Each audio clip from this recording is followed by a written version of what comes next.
Hello and welcome to the not so technical difficulty style hot buy happy hour. It's the Matty Daddy. I'm here with two of my boys. Samuel Gordon, welcome. And what are you drinking on, kind sir? It's hot buy happy hour. Hey man, I'm sipping on a bourbon. I talked a couple weeks ago, but I'm not a bourbon guy. But got a nice recommendation from the fellas about Jefferson's Yep. Ocean Age, so I checked it out. Uh, Not too bad. I think I could probably get behind this a little bit. Still a Scotch guy, but I could get behind it. So I appreciate that, especially you. Shout out to Brian. Brian was very hard on it. Hell yeah, buddy! I'll next time we're in the same room, I'll mix you up a nice old fashioned with it, and we'll talk. Dude. And the Oh, I host don't know. with the most, Brian. My brother's from Wisconsin. He might fight you. You know, they think they own old fashions up there. So what's Hey, up, Brian?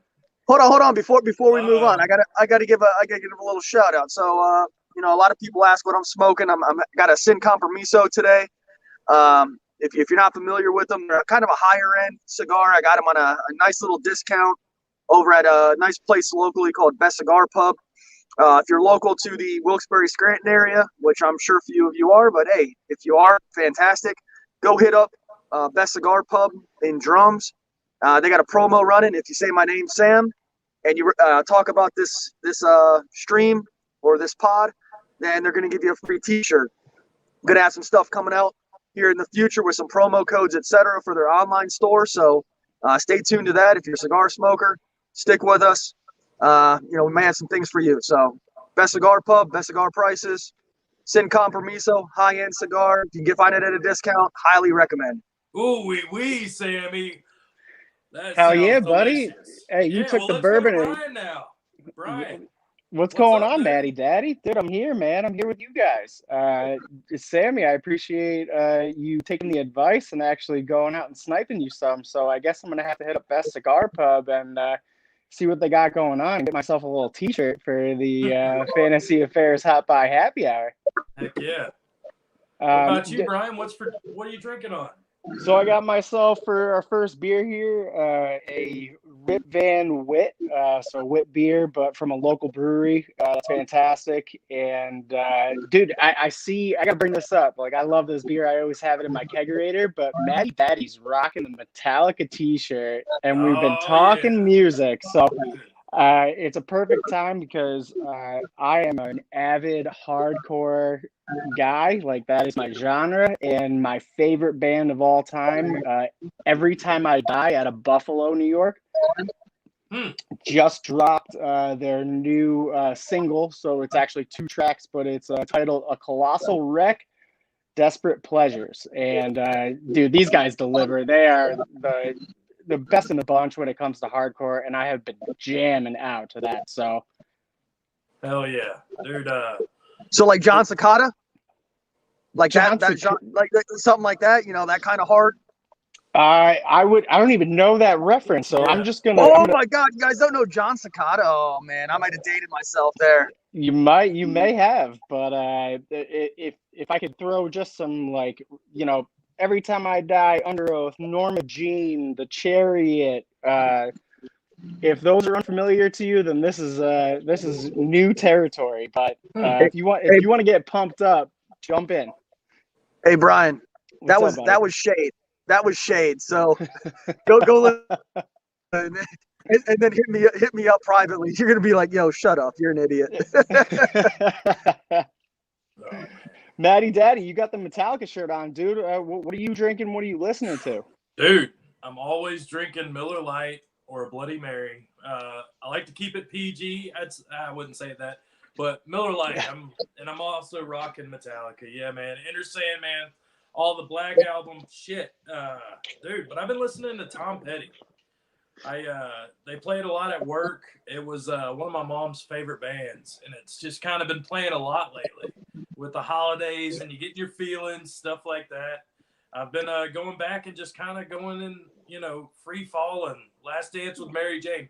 He has so many good songs. the traveling Wilburys. I mean, dude, we I could love talk it, music all Matt. day. The big Matty Daddy getting a little softy for the holidays. I It's not. love it. It's just chill music. That's what I Nah, call it. yeah, agreed. And I dude, I don't. have to mention, you mentioned Enter Sandman. So Kelly, my fiance, she actually was at Mariano Rivera's last game at Yankee Stadium where Metallica played Enter Sandman Wow. live for him to go out, and That's that is awesome. dude, so super jelly, Dude, peanut just the butter intro to and that jealous. song, and then you get the child prayer, and it gives you chills. There's so many Ozzy. We could keep going. But yeah, let's keep going. Hot by Happy Hour. Y'all see it scrolling down the screen. Sports ejections, pizza, fantasy replacements. That's what's coming up. Let's talk about what's been up with us the last couple days, because I haven't seen y'all. I saw Brian on Monday. Sammy, I hadn't seen you. All I heard about is a bunch of this snow you're dealing with right now. Yeah, I had 3 inches this morning. Went to go hit up again. A little shout out to Best Cigar Pub. Went and hung out there for work, and not that I work there, but that I do my personal job from Just there. a And Wednesday, baby. hey, man, it's a Wednesday, so no drinking because I'm working, but enjoy a cigar or two and get some good food. But yeah, dealing with some snow. So yeah, one thing I gotta mention, man. Last week when we did our pod, we talked about some buys here moving forward, Yeah. some playoff buys, and I talked about Ryan. Flexies. Yeah, I talked about Ryan Fitzpatrick, and man, was that a swing and a miss, We right? all thought he was playing though. He looked so good. I know he looked good. I expected him to be good. What did I say? What did I say? He's got something to prove, right? Right. And unfortunately, he wasn't given that opportunity. So I was reminded by my brother, who listened to it, and he goes, "Hey, man, that wasn't your worst take." I said, "Well, what was my worst take?" And he said, "Remember when I was drafting in a redraft league, and I texted you, and I said, 'Hey, man, do I take Justin Jefferson or Drew Brees?' And I said, 'Oh, man, you take Drew Brees, man. You don't got a quarterback.' I think he had taken Josh Allen, but nobody really knew Josh Allen was going to be Josh Allen of this year. So I tell him, take a Drew Brees just to cover your Josh Allen pick. And That's Justin Jefferson, not a good take. Oh yeah, top 12 wide receiver this year.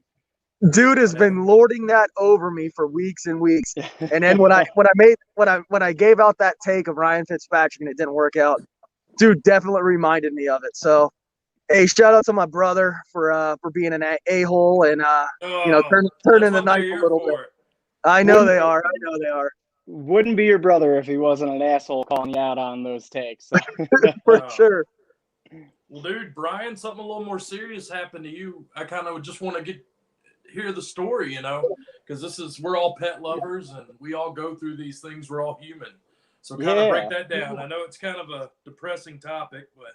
No, actually, with every bad thing comes its upturn, and so last night we were gonna do a table for two with our buddy Andre Navarro out in Vegas at AVG Fantasy Football, and then my 8-year-old German Shepherd had a seizure, so it was pretty serious. I don't know if any of you listeners out there have had a pet who's went through this trauma, but man, oh man, it was one of the most scariest things in my life. And Maddie, you brought up a good point. Kind of like a child, man. They can't talk, so they can't tell you what's going on. So you're just there talking to them and hoping for anything. But Kelly, my fiance, stayed home from work, and we monitored him all night. And this morning, thankfully, to our happiness, he was the puppy we know him to be and run around barking at shit, and he's back to normal. So scary moment, but just everyone out there that's a pet owner, give it a little extra love to your animal. For sure, man. Sam, do you have any pets? Oh man, I got 2. I used to have 2 dogs now. I used to have 4, and yeah, I had gone through some issues with them in the past. Obviously, I went from 4 to 2, so we know how that works out. And the worst part was put those 2 down within a week of each other. So yeah, terrible, not to one up your story, Brian, at all. And thankfully, it was a year and a half ago. Otherwise, it might get a little dusty outside here. But Yeah, I for get it, sure. man. We all love our pets, and we're all Yeah. tight with them.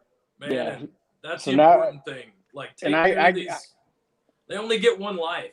You know what I mean? Love them.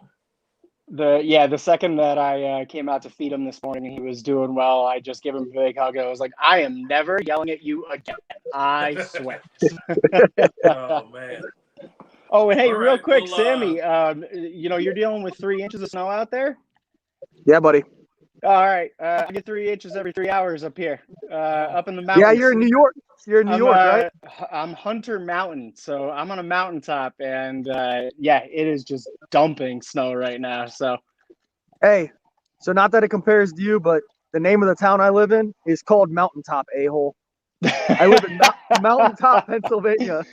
You win. You get I it. feel like we're measuring dicks over here. We're just gonna one up each other the entire night, Brian. One-upsmanship is on point tonight. Oh man. Speaking of one-upsmanship, sports ejections, sports fights, one of the hot buys of the week, I think, with the Tyler Boyd and the Xavier Howard fight. Ejections, just that too much testosterone flowing. You guys hit me up with some ejections that you remember, or sports fights. Sam, you go first. You got a little bit about this. Yeah, so tell us kind of what went down this weekend, and then what you got. Yeah, so first of all, dude, that was a slap fight. How somebody got ejected for that ridiculousness is beyond me. I have seen way worse, plenty of times. Wasn't there an AJ Green incident a couple years ago where neither guy got ejected? I think it was Jalen Ramsey and AJ Green down in Jacksonville. And I think they took retroactive action on them, but there was nothing that happened real time. I don't think either of them got ejected. No, they were both ejected after the fight. All right, thanks, Brian. Thanks for correcting me. But I mean that's a real fight. Like AJ Green puts him down, he throws punches. How this Tyler Boyd, Xavier Howard thing ends up as an ejection is just beyond me. So, we talked about, what's a good topic for this show, and based upon the ridiculousness of that, we decided, hey, let's highlight some real legit fights that happen in the in the sports world. So, first one, NFL, first one that comes to mind for me is New York Giants against Dallas, 1994. There was a perceived cheap shot on Alvin Harper by some rando named Tito Wooten. I have no idea who that guy is. At the end of the first half, it was on a Hail Mary.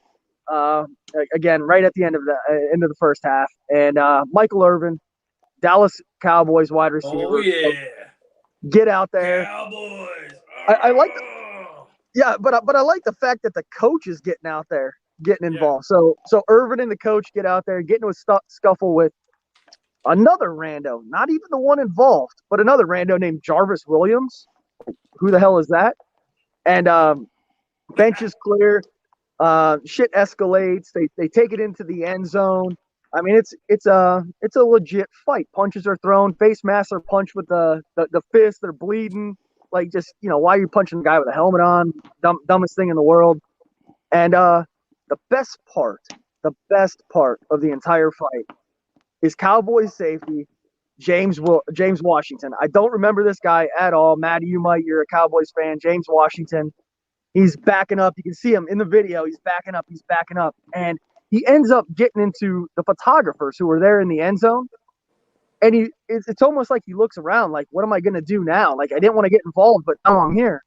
And he grabs the tripod of a camera from one of the photographers. And I couldn't hear this story earlier. So now it sounds, all I heard last time was the tripod. Yeah. Like, oh, okay. So he's fending people off with this tripod. I let my son watch it earlier today, like watch the video, and he said, "What are they doing? Fencing? Like what is this guy doing? Is he bringing back fencing from back in the day?" Because I mean he's literally fighting people off and poking at him with this tripod. It's ridiculous. Swings it a couple times. Get back. Yeah, I mean, it's so stupid. It's so stupid. I don't know what suspensions or anything happened from it. I just remember from when I was a kid seeing that fight break out. What about you, Brian? What you got for us tonight? So I fight is a relative term, but the one that sticks out to me the most is LeGarrette Blount when he was at Oregon playing Boise State, and he only gained 5 yards after the game. Dude, he sucker punched. I forget his name. It was Byron Hout. He sucker punched Byron Hout. Just walked right up to him, wasn't even looking at him, not paying attention, and rocked him. Oh, you're missing actually, no, yeah, that's right. They were jawing. That's right. Like they always do. Well, hold on. I want to give LeGarrette Blount. Let me finish. I'll let you finish, Brian. Sorry, go ahead. Because the best part of this is that when all of Oregon was pulling him away after he sucker punched him, he went after fans that were heckling him. So it was uncontrollable. LeGarrette Blount just going apeshit with all coaches trying to rip him off and not one player there to, participate but him.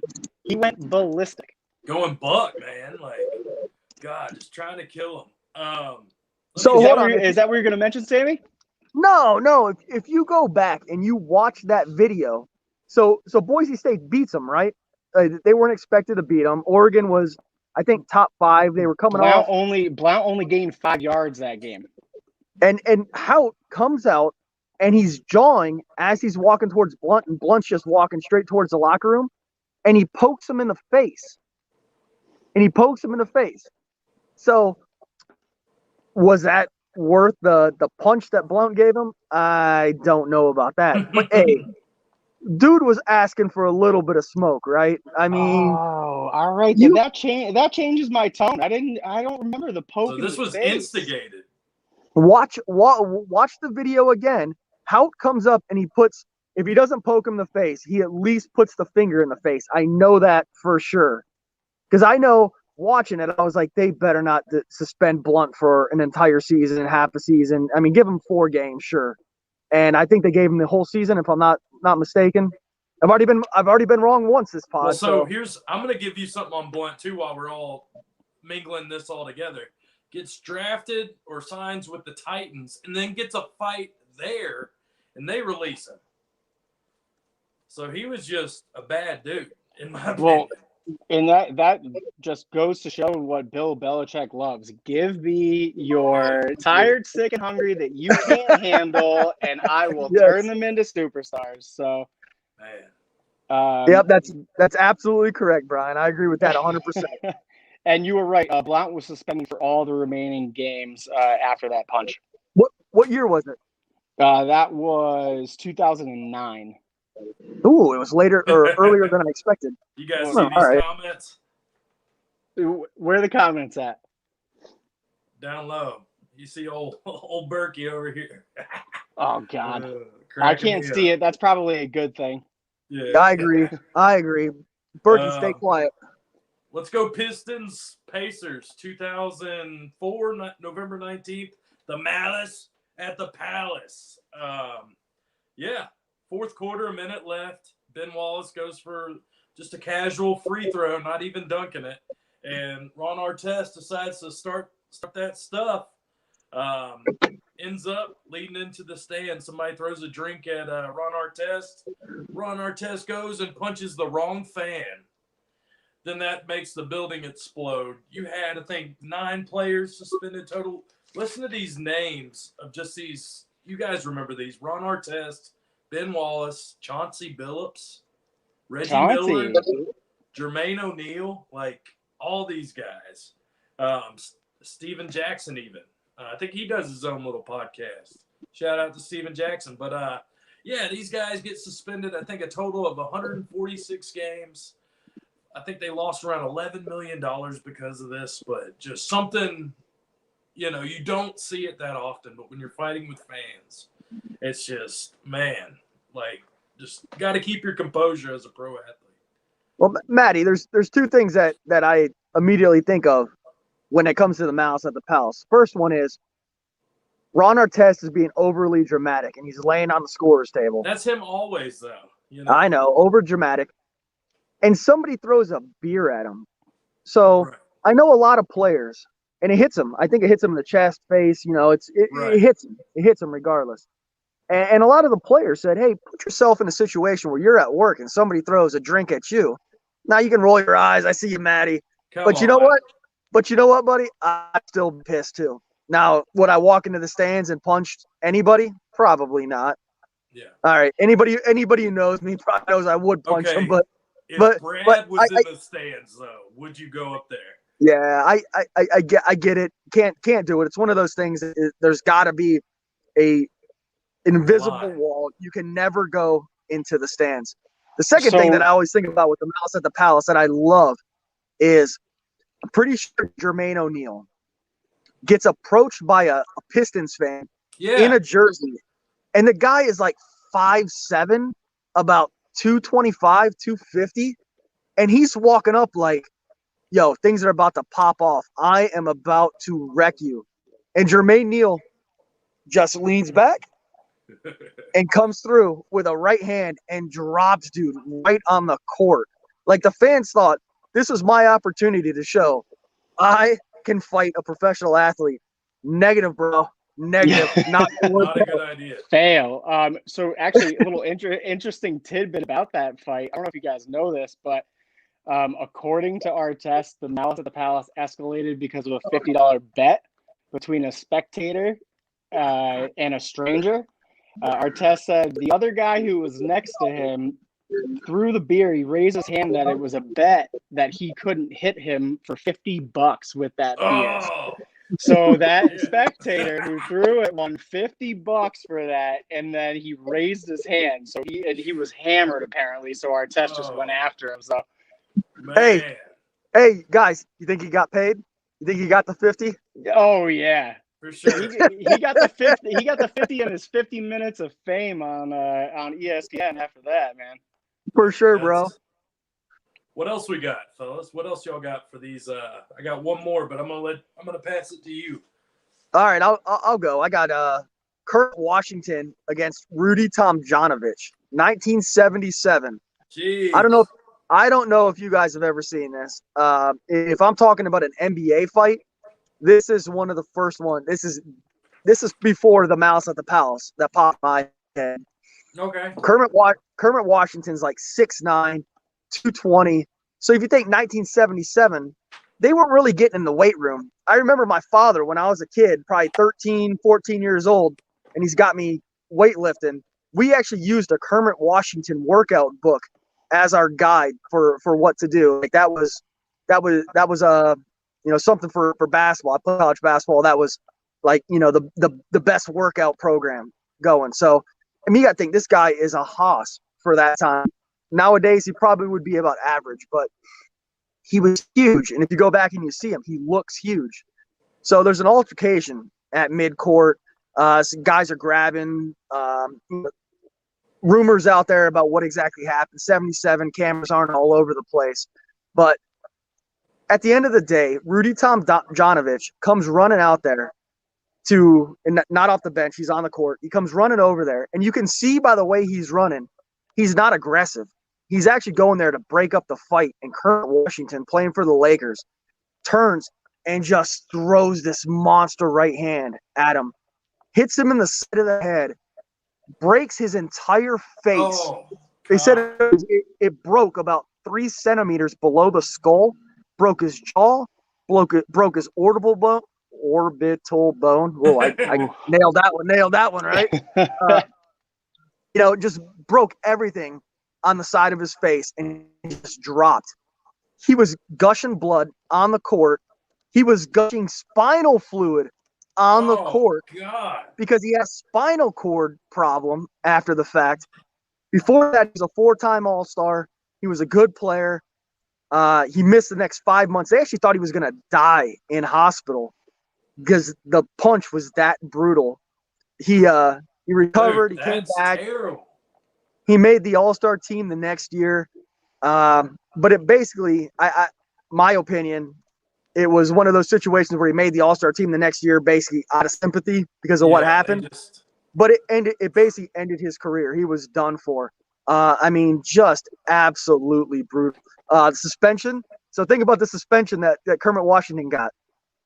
They said 60 days, which equated to 26 games. At the time, it was the longest in NBA history. So he almost killed a guy. He and gets all 2 he months. Oh my god. missed 2 months. Oh, dude, it was. If you haven't seen it, just Google. It's probably easier to spell Kermit Washington than Rudy Tomjanovich. Just hit up Kermit Washington punch, and I guarantee you'll find it on YouTube. It is absolutely gross the way this guy throws his punch and hits this guy blindside. I will say this is off topic, but I don't know many people named Kermit other than the Frog and Kermit Washington. Such a unique name. Let me get some Pete Rose in there, man. Y'all know about Pete Rose. Probably one of the best players of all time. Outfielder, infielder, rookie of the year, 2-time Gold Glove, 17-time All-Star. I'm just reading out all the things he did. 3-time World Series champ, Major League Baseball All-Century team, placing bets while he was a coach or a player and a manager on his own team to win or lose, $10,000 bets. So this makes me think, you think none of these NFL players play DraftKings? I mean, obviously it just got me thinking about gambling because this guy got pretty much shamed out of ever being in the Baseball Hall of Fame, even though he's in that top 3 to 5 players ever. But he was betting on his team to either win or lose, and a lot of bets. So to me, that brought it back. You see DFS is so big. You see DraftKings, these things. So, do you think these pro NFL players do this kind of thing, or is this just something that they're smart? They're not going to play fantasy. I mean, they say they play fantasy. Juice Smith-Schuster is a part of the Celebrity Bowl for the footballers and things like that. And I think it's ignorant to say that none of these guys gamble. Right. Just the fact lies within. Do they caught. Gamble on themselves? Do they gamble on their team? And things like that. And I think I agree with my statement previous. I think it's ignorant to think that every single professional athlete does not do that. Yeah. I mean, you heard about Jordan's betting and gambling. You know what I mean? And it's just one of those things that it's like, is Pete Rose was he pretty much crucified for something that every most pro athletes still do? Yeah, my opinion of Pete Rose is he's crucified worse than he needs to be. And I might be a little bit biased over in my base. He was the first. It just kind of makes you think, like, these ejections, some are harsh and then some are, not. But this I got a 1977 Sports Illustrated cover signed by Pete Rose in my basement right now, and I'm just waiting for him to get into the Hall of Fame because I figure it's gonna happen sooner or later. My bet is 79. It's gonna be once he dies, he's gonna be allowed in the Hall of Fame because you know what? You're right, and he bet on his team. So questions arise. He didn't bet every game, right? So did he spin the bullpen to lose some games in order to be stronger for others? You know what? That's a lot of thinking. I don't know if you guys bet where you're at here in Pennsylvania. I can jump on my my FanDuel, my DraftKings, my Barstool app, and I can bet every day, all day, because it's legal in Pennsylvania. Mm-hmm. And I'm not doing that type of research. Now, is Pete Rose? Maybe. But I figure he's got a lot of other crap going on that's going to take up his time to figure out how he wants his bullpen to rotate. I want to add on to the But he was the manager. That was the thing. I know. So the crucifixion you guys talk about, for Pete Rose, it is asinine to take him out of the Hall of Fame for what he did physically as a player when he was playing the game. Like, that is just like, he wasn't a steroid guy. He's the greatest hitter of all time. Like, he's unmatched. Pete Rose is unmatched, and to take him out of the Hall of Fame for shitty things he did as a manager, I don't believe they correlate. I think they're completely separate issues, and keep hanging on to that, Sammy, because that will pay off. Trust me. Yeah, I'm pretty sure. for sure, man. Anybody else got one before we switch it up? I wanted to hit it, Brian. mention an ejection, like not a fight. Is that legal? Can I throw that in there? Do it. Well, I'm shouting out to Phil Wellman, the general manager of the Mississippi Braves. Everyone has seen this video. If you've ever seen the baseball GM out there army crawling around, stealing the bases, and I don't mean that in a baseball term. I mean him picking the bases up out of the ground and taking them with him, and just in umpires' faces. One of the most comical blow ups by a baseball GM, and that's one I can always watch and just laugh at. Those baseball GMs, the coaches just seem so damn animated when they're talking to refs. And then the hissy fits they throw, it's not like they're bowing up on I mean, yeah, sometimes they do on the umps and stuff, but taking the base out and stomping your feet. Oh yeah, you're like, kicking the dirt over the base. Like, here, Yeah. take that broom out and wipe that again. Yeah, that's got to be a ticket sales, it's MLB meets WWE. Dude, Aaron Boone was criticized last year for the Yankees for not coming out and making a big deal. So there's a fine line, man, especially in baseball, because it's not, you got your benches clearing brawl every now and then, but you got to see a coach get fired up and get out there. Yeah, so you gotta get your team going. That's half of it. Yeah. What about you, Sammy? Yeah, I got a couple more I want to touch on, and I'll just go real brief with these. You guys ever see the Chris Dudley against Shaq? Oh God, I couldn't spat. imagine. It's Spat. So Shaq dunks on Chris Dudley when Shaq's with the Lakers, and Dudley was with the Knicks. It was a brutal dunk. I think he put his nuts in his face. I mean, it's a nasty dunk, and Shaq turns around and he's about half court, and Dudley grabs the ball on the baseline and pegs Shaq in the back. And Shaq slow turns towards him. And you could see in Dudley's face, he was like, yo, I just bit off more than I could chew. Like that was a good throw from Dudley. He hit him from like half court. He fired that ball at him, and then he yelled, "Fuck you!" Oh, yeah, but the look on his face was priceless. Oh man, Aqib Talib deboing Michael Crabtree. Crabtree had on that gold chain. Talib was playing for the Broncos, and I think Crabtree was with the Niners, if I'm not mistaken. And Oakland. Oakland, was it Oakland at the time? Yeah, it was Broncos, Oakland. Yeah, and Crabtree's on the ground, and Talib just reaches down, and I mean it's a monstrous gold chain. I don't know why you're wearing that underneath your pads. All of them do though. And Talib said, "Hey man, I saw it. I wanted it." Yep. That's my favorite part about that. He deboed that shit like it was Friday. And if we got younger listeners, if you've never seen Friday, get your ass out there and watch some Friday. That's a movie. Watch Friday before you listen to our next pod if you haven't seen Friday. Fact. And I got one more. Eric Cantona. So everybody knows I'm a big soccer fan, right? So Eric Cantona played for Manchester United. He got sent off in a game against Crystal Palace. Glory. Man United. Hey, you and I are best friends right now. Right? I used to write for a Man United pod. I got to tell you about the time I took care of Wayne Rooney and his sister at my restaurant, and he asked me to take a picture with him because my dad is a huge fan. So I'll call you later, dude. I'm a huge United fan. Used to do a pod and write for a blog for United, so I'm a huge fan.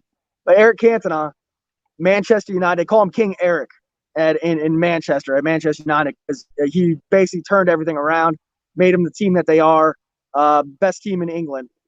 He got sent off in a game, red card, against Crystal Palace, and as he's walking off, one of the Crystal Palace fans, front row, is mocking him, and he kung fu kicks that fan in the front row like I have never seen a dude do in my life. Like, it was straight on player fan interaction, worse than the Malice at the Palace. He kicks this dude in the chest and just drops him. And it's no physical contact. Prior to that, it was just the guy chirping out. And Eric Cantona said, "Nah, I'm Oh good." yeah, dude. So he God, what's his name from Mortal Kombat? Johnny Cage. Johnny Mortal Cage. Kombat. He Johnny Caged him. I'm watching it right now. He full on Oh Yeah, full on kick. Oh man, that's brutal. awesome. it's awesome. I think he missed 8 months. After that, they suspended him for 8 months. I mean, just ridiculous. You're already kicked out of the game. You're already ejected, and then you're just gonna make shit worse by Oh, kung yeah. fu kicking a dude. Oh, it's man. awesome. It's awesome. That's all I got. All right, let's wrap it up. We got 2 more. I'll keep this short and sweet, but the Matty Daddy loves this pizza. That's my pregame ritual every Thursday night. It's Domino's, it's Little Caesars. Shout out to both because they're legit. Sometimes I'll do the old frozen pizza. Sometimes I'll make one, but I'm not a cook. Brian's a cook. But yeah, I want to talk to you guys because there's so much yum yums with pizza. For instance, what's your go-to pizza? Obviously, there's so many. There's the plain ones. There's the crazy ones. There's anchovies. Brian, are you an anchovy guy? Oh, not at all. Samuel? No. Samuel? Nah, not me. All right. Throw that out the window. So what is your go-to pizza? I'm going to give you mine. Think about it, and then give me yours. I'm a thin crust, pepperoni, extra cheese. And because I'm a little thick, I go with the cheesy bread. Italian cheese bread. Oh. So wait, like the cheesy bread crust? No. Separate. It's Okay. pizza, but it's separated. It's a I gotcha. thin crust pepperoni with cheese bread. There's always a side. It's not just the pizza, ever. But the pizza is the main course. Thin crust, like a cracker, oozing with cheese and pepperoni. Brian, go. Give me your pizza. You've been to Vegas. I want to hear the best pizza you've had or your go-to pizza. All right, so like it's difficult because I'm a New Yorker, born and raised, and New York pizza just outclasses everything else. Bring it on, Chicago people. Whatever you want to talk, come see me. Hit me in the comments. I got your back. I grew up with New York pizza, even, upstate. I'm not in the city. I was never in the city, even upstate. Like it's the thing, New York pizza. So I had the pizza place right behind my house that we always went to. But you're talking Vegas pizza. There's one place that one of my good buddies and I would go to watch football and eat pizza. And it's in the Aria. It's called 550 Pizza. They do wood fire pizzas and just super classic. Been there. Like not yeah, you been there, yeah. Yeah, I stayed at the Aria last time I was in Vegas. Am I watching Step Brothers and Falls Under My Eyes right now? Did we just become best friends? Hey, we're making room for activities. So yeah, I would have to say, because pizza and experience, like to put it flat out, no pizza in Vegas compares to mom and pop pizza in New York. So you weren't even going that route. Nah. There's so much more to offer. Oh yeah, I'm doing Korean barbecue. I'm doing sushi. I'm doing everything else cultural. And Brian, real quick before you keep your pizza going.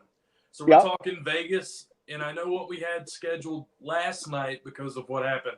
Because even though this is Hot Buy Happy Hour, as you see in the corner, this is a fantasy affair. This is Berkey. This is Brad. This is King. This is Johnny Slokes. Andy. I'm probably missing a Brad. I could keep Brian, Brad, Sammy. Brian Craighead bouncing articles so hard. So many guys. Rookie Brent. Blah blah blah blah. We got a team, dude. So cheers to everybody. To y'all. Cheers to everybody on the team. You guys are the grinders. But last night we were supposed to do a table for two. Fill everybody in on what's to come with that, Brian. Yeah. So we mentioned a little bit earlier about my incident with Cody, my dog, but that kind of pushed off our table for two. But we've got one of my good buddies that I actually worked with for a while, Andre Navarro, and he is a part of AVG Fantasy Football. You can find him on Twitter, AVG Fantasy Football. You can find them on Spotify for all their podcasts, and they do like awesome giveaways, signed jerseys, signed mini helmets, everything. They're really, really great on Mondays and Fridays. But yeah, we were gonna get to talk a little bit of like Vegas culture and what we would do when we would get out of work at 1 o'clock, 2 o'clock in the morning, and what I was mentioning, Korean barbecue and sushi spots that stay open till like 3 a.m. Those were our spots, man. We just go and hang out, drink some soju, and oh, Sammy, I'm gonna get you on some soju, my friend.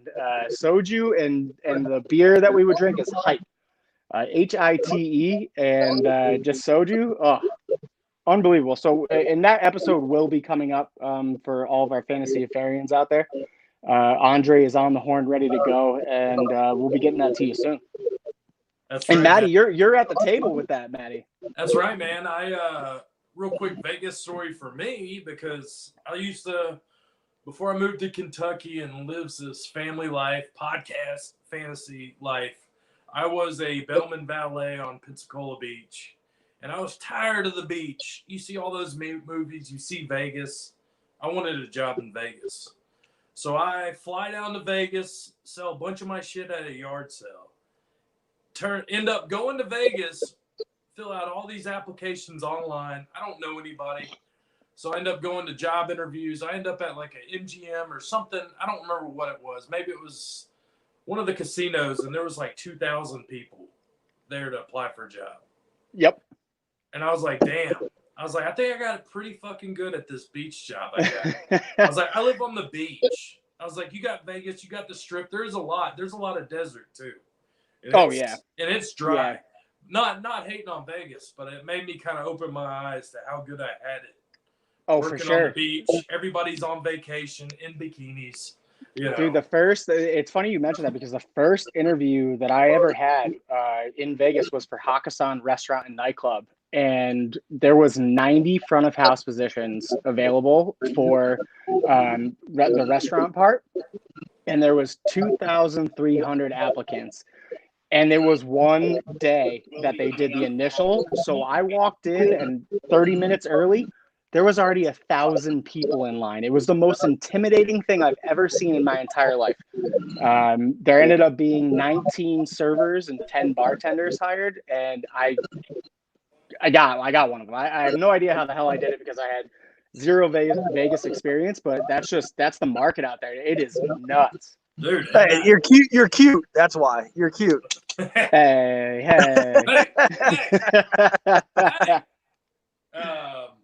Yeah. So real quick, back to you. Pizza. Give me your go-to. You've got all these nice. You're in New York, or aren't you? Right inside. Yeah. You said you're in the mountains too, but give me your pizza. What's your go-to? Do you order out, or do you go to a restaurant and eat their pizza?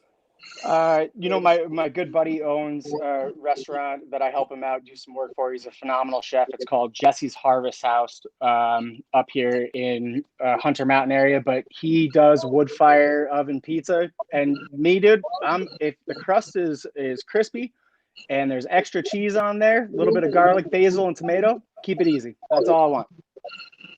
So you're low key like me. You're just pepperoni. You're kind just of do it right. Guy. I don't eat pork, so no pepperoni. But if it's done right and cooked right, and that's all I need. Before I get on, first job was at a beach restaurant, 15, I think, and my job was to do the dishes, make salads, stuff like that. But I could have as much pizza as I wanted.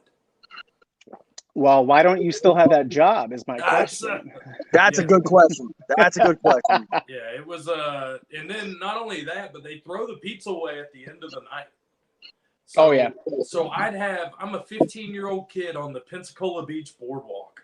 Like these are where all the clubs are and restaurants and shopping, with 2 large pizzas with my shirt that says Papa's Pizza, and people asking me, do you want a pizza, or do you want to sell that pizza? So 2 large $20 pizzas for a 15-year-old kid, Oh, dude, especially if they're drunk, you're pulling $30 a pie. Yeah. You're for pulling sure, 30 bucks, for $40 a pie. And I'm 15. I'm hustling. Like, I'm making $40, $30. Plus, I'm getting fat or fed. And all I'm doing is eating pepperonis in the freezer, That's why pizza, I guess, it all comes, like I said, full circle. Full Sammy. circle. Sammy, hit me with your pizza of choice. Go. All right, so Brian, you ever heard of Old Forge Pizza? Yes, I have. So I live close to Old Forge. One of my best friends up here in Mountaintop, PA. His dad owns a pizza shop, or it's a restaurant. It's got more than just pizza, but owns a restaurant down in Old Forge. So if you're not familiar with Old Forge, PA, it is the self-proclaimed pizza capital of the world. Mm-hmm. It's a self-proclaimed being the key point there, everybody. That is the best. It's a very specific type that it basically started with Italian immigrants over to this area in Scranton, Wilkes-Barre, Pittston, PA. We're only about an hour and a half away from New York City, so immigrants started coming over this way, and they didn't have a lot of money. And what they started doing back about 100 years ago was the ladies that that their men were working in coal mines here. The ladies would take whatever they had and made or whatever cheeses they had and make a pizza out of it. So they refined it over the past 100 years or so, and it's this really, really, I'm gonna say weird, but I say that for a reason because it's different than any type of pizza that you would ever have.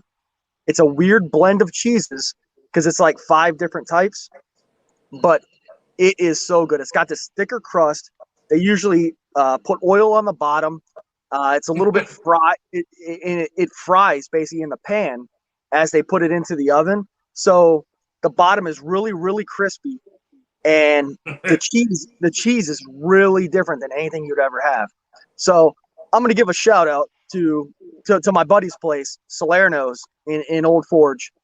It is awesome, especially the white pizza. It's got no red sauce on it. Oh yeah. Now that's something I gotta dive into. I It's love white pizza. I have not had enough of it.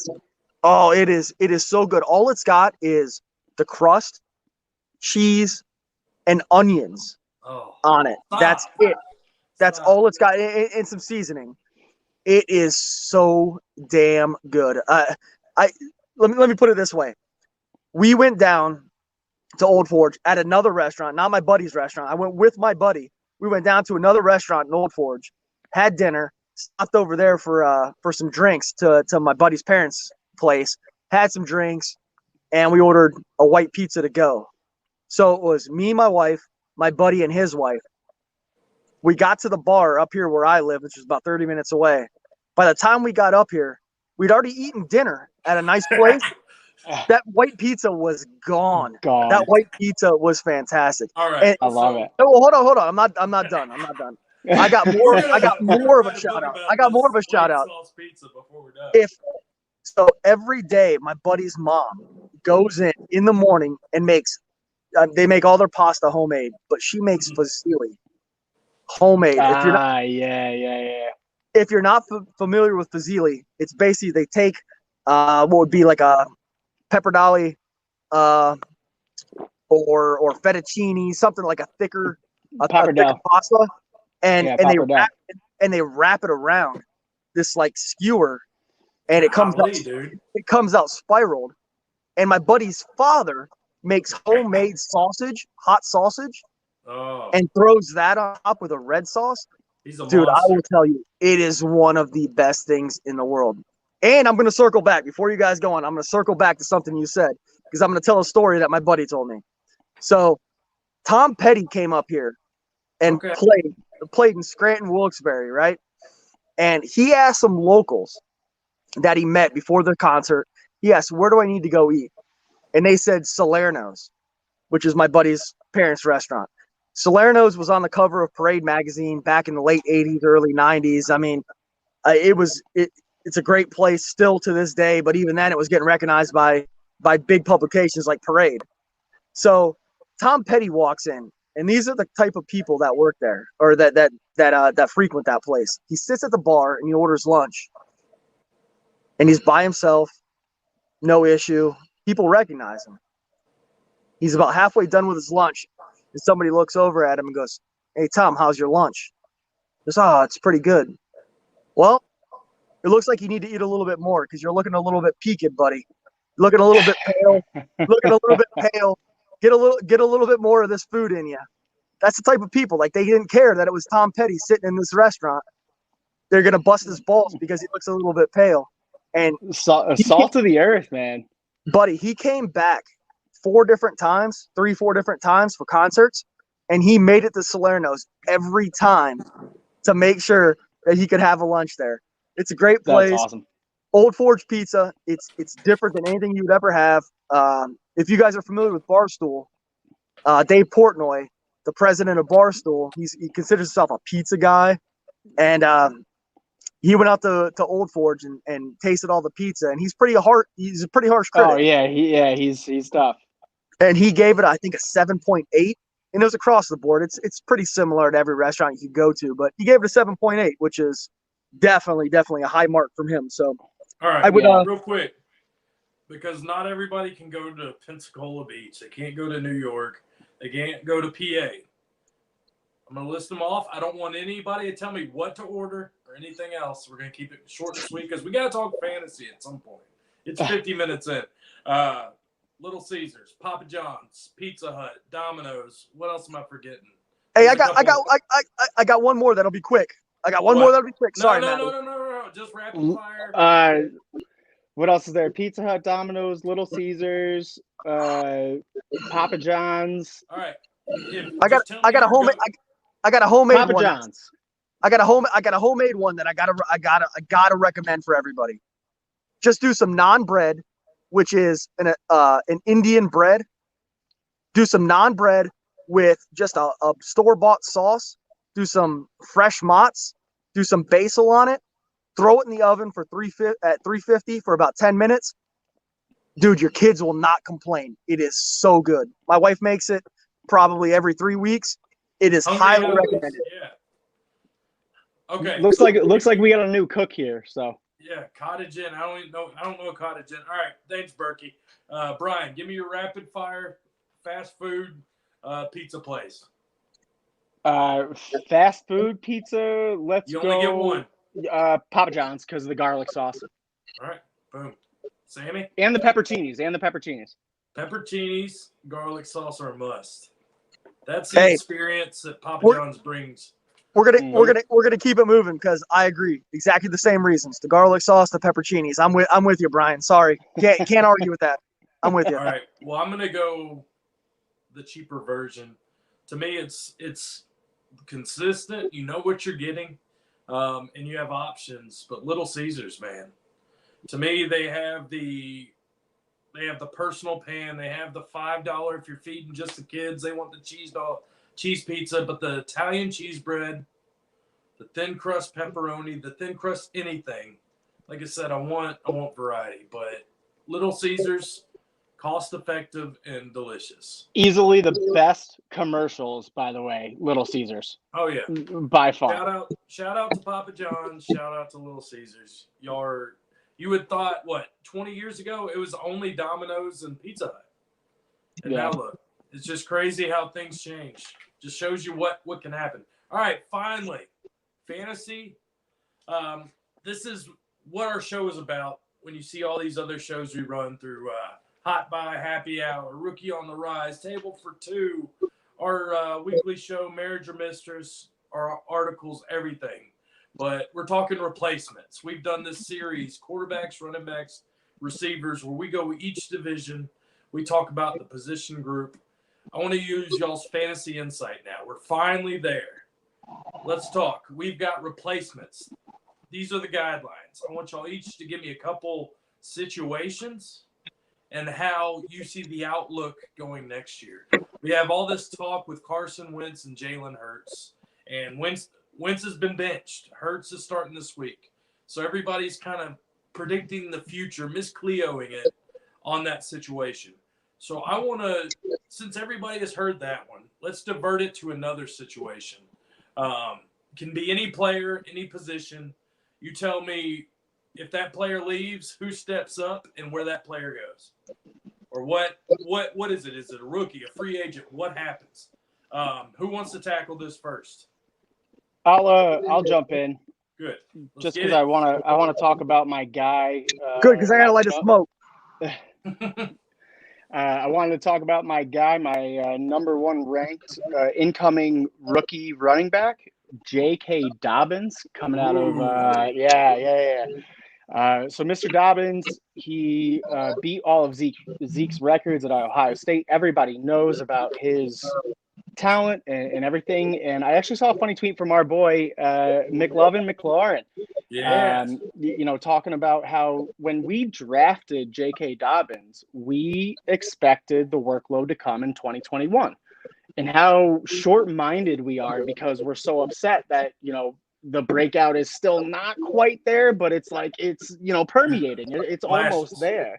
Hey Brian, Brian, hold real quick. I thought that was great insight. That was we need to give another shout out to Andy because was fantastic. Yeah. That was fantastic. People, I own him in a not a dynasty league, but I own him in a keeper league, and I have him, and I was like, is this the guy I want to keep? Well, at the end of the day, it might be. Yeah. And big shout out to Andy because that we're so short-minded. We're so, what have you done for me lately? Essentially, like just as humans, we forget, 16 weeks ago or 14 weeks ago, we're coming into week 14. We're in playoffs now.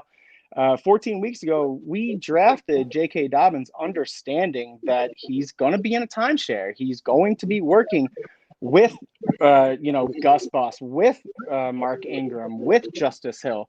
And when his opportunities come, he's going to shine. And essentially, he has been doing that. I believe his yards per carry last night was around 9.8 or 8.9. Sustainable. Yeah, right. But, J.K. Dobbins, my number one ranked running back coming out of college. Next year, Mark Ingram is gone. I think, I don't necessarily know the Justice Hill he's an ancillary piece. He's just, he's a little token that they can use on little plays here and there. But I believe that J.K. Dobbins is truly going to be the replacement, truly going to be the starter for the Ravens because Lamar Jackson's production on both running and throwing has dipped completely, massively since last year. So for them to have a solid run game is super critical to them. And, J.K. Dobbins is the one. Just kind of looking at some rushing stats for here. He's averaging 5.4 yards per carry. So that's fantastic. I know that's just one stat, but, guys, J.K. Dobbins is the truth. And just because of a bad situation doesn't mean that it's not going to clear up. So I'm going to take my replacement for the starting running back for the Ravens, J.K. Dobbins, next year. Okay. So that's fucking feels locked and loaded. Like he's shown those flashes of how good he is. Man, that sounds sexy. Sammy, give me one. Hit me up with some fantasy intel. Hey, let me step away for a minute. You hit one up real quick, Maddie. Sorry to put you on the spot. Is that all right? So this is Maddie, your replacement on any position. Yeah, this is anything. This is just a dream, an epiphany I had. I love it. I'm a Jets fan, so feed it to me. I'm used to it. Jets are one of these questions. I have two, and Jets are one of them. No, it's me and you, mano a mano. Let's talk Jets. Because you have me kind of brainstorming the running back position. Yep. I understand the coach needs to come in. You guys need to you need a draft. I think y'all should have money. So we have a ton of money. We have the second most money in the league. So this could be either way, but I think you guys need another Aaron Jones to the Jets. I mean, that feels y'all have to break the bank. But if y'all brought in maybe that's too much. Or Chris Godwin at receiver. I'm not trying to get y'all hot and bothered. It's just, yes, you're correct, because you can't expect a team to compete all through the draft, just coming through the draft, which we do have a lot of capital, but we also have $100 million in cap space. So we're looking at the likes of Chris Godwin. We're looking at the likes of Juju Smith-Schuster. Yeah. So there's a lot of intriguing pieces, but I think we need to find out who the quarterback is first, Right. before we can go out. And so I think Allen Robinson's a great name too. Yeah, I think it's all comes down to Adam Gase, the GM. You gotta clean everybody out. But if you can clean everybody out of the Jets, like I said, this is like playing Madden. That's what this feels like with the Jets. But if you could get a Chris Godwin, I mean, to lead with a Mims and a Crowder who are already locked up, and Perriman's probably locked up, that drastically improves your number 2, your number 3. These guys can play within their range of outcomes. And it's funny you mentioned that Joe Douglas being the GM, if you guys remember that scenario where Adam Gase, when he was hired, was also the GM at the time as well as the head coach. So weird position that he hired the GM. He hired Joe Douglas. But Joe Douglas is a different breed, in my opinion, and I know that he is going to get rid of him. But, I just got to mention, I sent this to you guys on Twitter. Bill Cowher has been really, really mentioned a lot with the Jets. Can you imagine? Dude. So, yes, I totally agree with you, Maddie. I think of Chris Godwin. I think of Juju Smith-Schuster. I think one of those guys, Allen Robinson, is worth spending the money on, and then also that offensive line. All right, so I went. Hey, I got a real quick question about the Jets. What do you think they're going to do with Pirine? That was a low draft pick by a lot of people. Do we think that he's going to step in and he's going to do something next year? Honestly, it's speculation at this point because the draft is coming with a new head coach, with a new system, with new everything. So I think you go somewhere else. Essentially you can go somewhere else, but you do own him on a very cheap rookie contract. Mm-hmm. And so you let him compete. Exactly. You let him compete and see what you've got there with someone who can actually run a competent offense. But I also do think, depending on who the coach is and what his style is and what he wants, with so much draft capital, it's an open field right now. I agree. So I got one more, but I want to hear one from Sammy first. Yeah, sorry to put you on the spot there, Maddie. So you guys kind of alluded to one of the, Allen Robinson. I want to talk about the Bears QB situation, right? So yes, they didn't pick up clear that up, dude. Yeah, well, I wish I could. So you got Mitchell Trubisky. They didn't pick up the option on him, right? Am I mistaken there? I don't think they did. I think they declined it already. So I believe you're correct. Yeah, for Trubisky they did. Yeah, but so they also you got traded for Foles, which I think locks them in the deal for a while.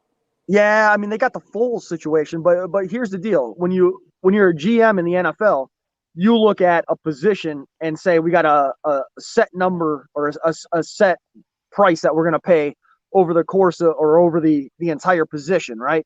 So if Foles is locked in at a high value and you get a rookie quarterback or a low value veteran that can come in and perform, that's something that needs to be evaluated. So, that's some they're not going to get Trevor Lawrence. They're not going to get Justin Fields. What are they going to do? Go with a trade? Yeah, exactly. Well, I don't think Trey Lance, Mac. You got Mac too, who's blowing it up. But just to touch real quick on that Nick Foles thing. So Nick Foles his cap hit and dead cap. His dead cap next year is $14.3 million. That tells me Nick Foles is a starter, dude. But no, see, I don't see that. I don't think Nick Foles is going to be the starter. I think they'll bring in somebody on a much lower number, because if you think about some of the numbers that quarterbacks are getting paid, 25. Well, they have to essentially. They don't have a choice. So you think about it. If you're a GM, you've got $30 million is what you're going to allot to the quarterback position. That gives them some wiggle room to bring somebody in at a similar value to Foles. So what are they going to do moving forward? And I'm still, as long as they don't get rid of Matt Nagy, I still have hope for that offense. It was the Chiefs offense that looked really, really good under Alex Smith. I mean, nobody can doubt how good But they you look. got to think, when, Sammy, they're losing Allen Robinson more than likely. He's I been agree. frustrated with Chicago. So you That's- have Nagy, who's underproduced. You've got Foles in a big deal, and you're losing Allen Robinson. Do you want to spend money on a – I mean, unless they're getting Dak, but I don't see Dak wanting to go there. Yeah, so I wanted to bring up the available free agents for 2021. Like you said, it's Dak. Then you got Phillip Rivers, Jacoby Brissett, Fitzmagic, Cam, Jameis Winston. This is not. All right, so let's scratch all of that. That I want to just ask real fire, rapid, quick. Sammy, is it Jameis backing up Breeze next year or Taysom backing up Breeze next year? Hey, it's got to be Taysom, right? I mean, he's starting this year. I mean, we did it on Happy Hour 2 weeks ago. We said Taysom was the guy moving forward, and we nailed it. Yeah. Yeah, it's got to be Taysom. My only question is, if Matt Nagy is there again next year, I like the way he runs an offense. I'm really, really big on the scheme that a team runs. So if we got a quarterback that comes in that's serviceable for Chicago, can they actually perform at a level that's worth a fantasy take? That's the question that you got to ask yourself. So yeah. there's a lot of speculation. You know, we could talk about the draft, we could talk about free agents. It doesn't matter. But I think that's a situation that you need to look from a dynasty perspective as, is this something that I can take advantage of because people are going to sleep on it? That Nagy offense proved successful with the Chiefs. Sammy, we're putting you on the spot, man. Who's the replacement? That's what this is. I think they're going to get Trey Lance. Now, is Trey Lance from North Dakota State? Is he the guy? I mean, I have a hard time with a FCS Division I AA, whatever you want to call it, player stepping up. But we saw Wentz do good things when he first started, right? And didn't he come from the same program? Yes. Wentz came from what, North Dakota? North Dakota State. That's where Trey Lance is at. NDSU, yeah. All right. Well, listen. You've got just to chime in. Chicago right now is in line for the 13th pick. Wow. Yeah, 13. Believe it or not. See, so I thought they were doing a lot that sounds better. about right for Trey Lance, doesn't it? They started so hot. Are they or projections like 7? Listen to the quarterback needy teams. So number 1, you got the New York Jets. Number 2, you got the Jacksonville Jaguars. Then there's been some speculation about Dallas. Whatever. You've got Carolina. You've got Atlanta. And you've got Denver. Dude, you're going to tell me John Elway's not going to pull the trigger on friggin' Trey Lance if he's got the opportunity to? I don't know. Oh, man. That's a speculation that you got to put up is Trey Lance. Washington's at before Chicago as well. And so Washington, I can see. Washington, I can see. Yeah. But me personally, I'd keep Drew Lock if I was Denver. And you got to think, so where's Gardner Minshew in all this? Where does he end up?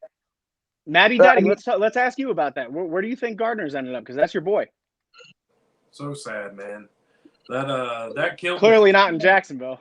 Oh, Glennon, they're talking him up like he's second coming. Of course, because he's like $100 million man. That was one of the best contracts ever. Glennon couldn't even beat out Jameis. Where did I hear it? The full circle, how it worked. Gardner took Foles, then Foles. It just went crazy. But it's like Glennon took Trubisky, blah blah blah. Trubisky, Foles, Gardner, all of them. It's like they took turns taking each other's job. I have no idea. I don't know if Gardner's going to get traded. I mean, he's too cheap, and it's always good to have a backup. I don't know how the NFL perceives Gardner Minshew yet. That's my biggest question. I don't know. I'm still sad. That broke I want to cry. Let's get off this. Let's quit talking about Gardner. I'm going to give you one more, a little bit more upbeat. The Arizona Cardinals. We brought up Aaron Jones at RB? No. I want to go Kenyon. receiver, man. I want the Cardinals with all that cap room to get them another stud receiver. Oh God, that's terrible. I want to see Juju. I want to see A-Rob with Nuke. One of these guys to just kill it. Like I said, they got that cap room. Kirk's been underperforming. I don't know. I think A-Rob's gone. I think he wants to go to a winner. I know Green Bay sounds sexy. I'm going to go back to the Bears real quick. I don't think they replace A-Rob at all. I think they just struggle at receiver. I'm not on the same band with the Bears. I think they're about to be in a sticky situation. But, yeah, I want to see like a Juju on the Cardinals. I want to see him get another weapon. A-Rob, somebody like that. Yeah, I'd like the Jets to get any weapons, please, before you start handing out weapons to people that have freaking DeAndre Hopkins. Yeah. I see like the Bucks, and I'm like, Chris Godwin ain't staying there. Like, there's no way. No. Especially with Tyler Johnson behind him, too. With Deontay and Claypool, he ain't staying there. A-Rob's pissed with the Bears. I mean, Curtis Samuel, he's another one. All right, so let's round this out. Let's take those three: Godwin, Juju, Robinson. Sam, I'm going to go to you first. Your desired landing spot for all three of them. Whoa, that's on the spot, buddy. Is that not a crazy receiver free agency class? That is. So, I mean, obviously, so I'm gonna preface this with it depends on quarterback, right? I think where you want them or where you think they're going to end up at the moment.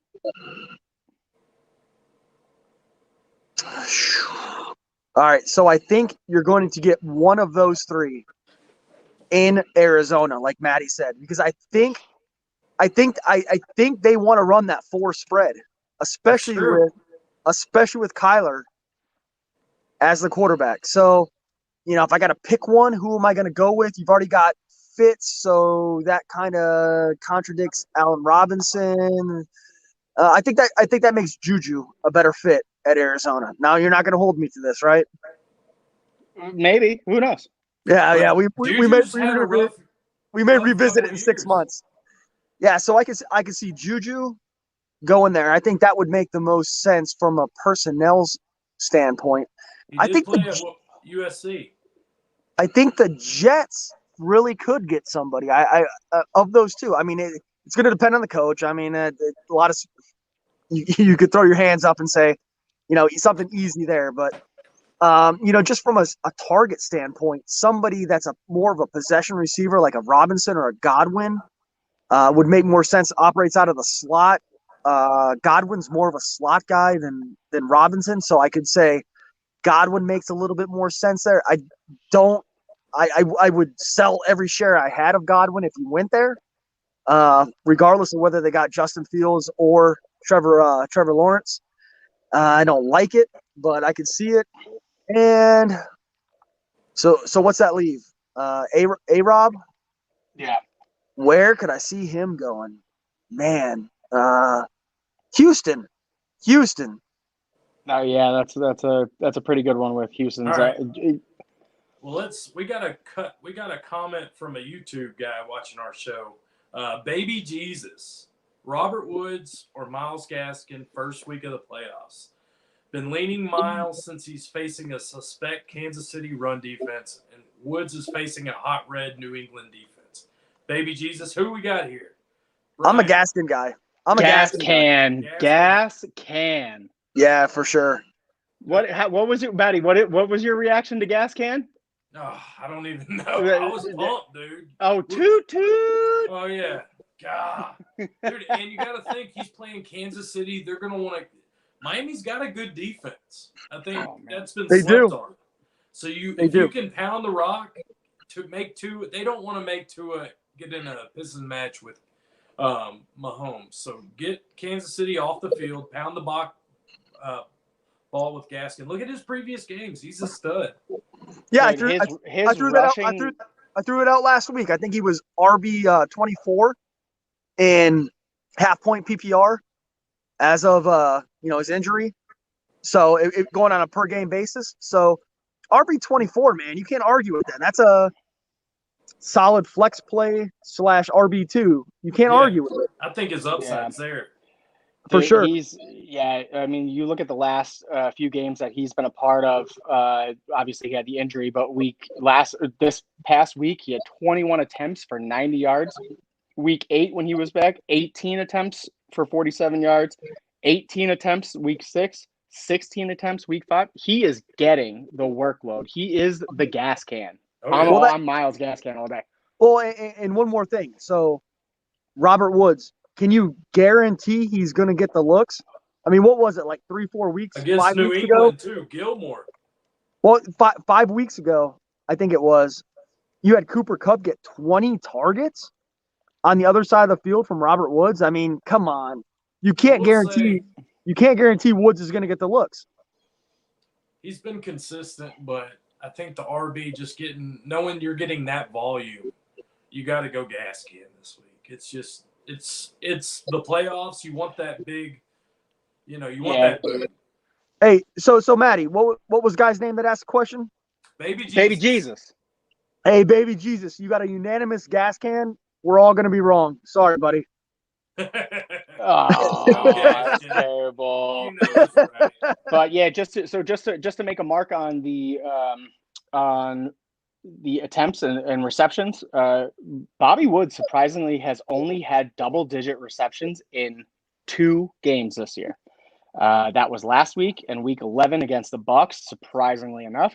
But everything since then, he's had a high of 7 receptions. So I take that into play in my playoffs, and Myles Gaskin getting over 15 attempts since week 3 every single week and averaging 5 receptions. Yeah, that's the thing. That's the thing. He's averaging 5 receptions a game. That is 25 touches a game. That's ridiculous. I'm taking that all day. So here's my question now with Baby Jesus. Is Gaskin the RB in Miami next year?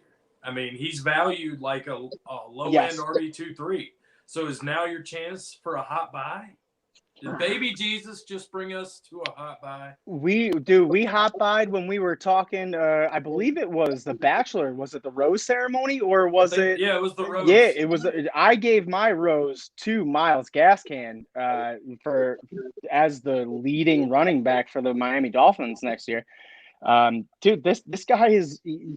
When you find someone who can do all of these things and be effective, he's a Jamestown Robinson model. He's just in that system where you can ask him to do something and he's going to do it, and he can do everything. He's been efficient, and it's been fantastic. So I'm all about the gas can. Moving on. Hey, another shout out to Maddie. Hey, thanks for dropping him in our league, so I can pick him up. Appreciate that.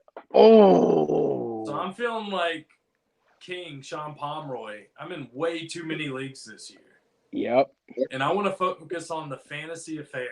So I got to figure out a way that I want this to grow and I want this to be more successful. And thank you for everybody who's been on this live stream with us through the problems, everything like that. Cheers. This has Appreciate been it, fellas. Headache night with the audio and stuff. But we will get better, and everything will flow that much better. But thank you for hanging with us. Guys, where can they find you? Brian. You got me on Twitter at BrianGMFF Affair. Hit me up. Any questions you got? Anything you want to hop on the pod, talk table for 2 if you're in the food industry, in the booze industry, and you like some bourbon, some whiskeys. I got Sammy drinking some stuff out there in PA, so hit me up. Oh, yeah. Sammy, what you got?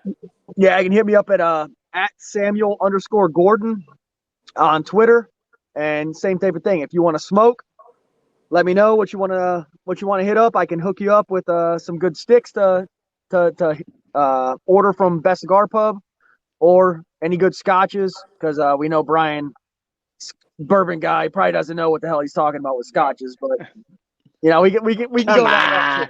Kim, I'll call you after that. All right, buddy. All right, guys. Matty Daddy, where are you at? Where are you on Twitter? Oh, Sammy.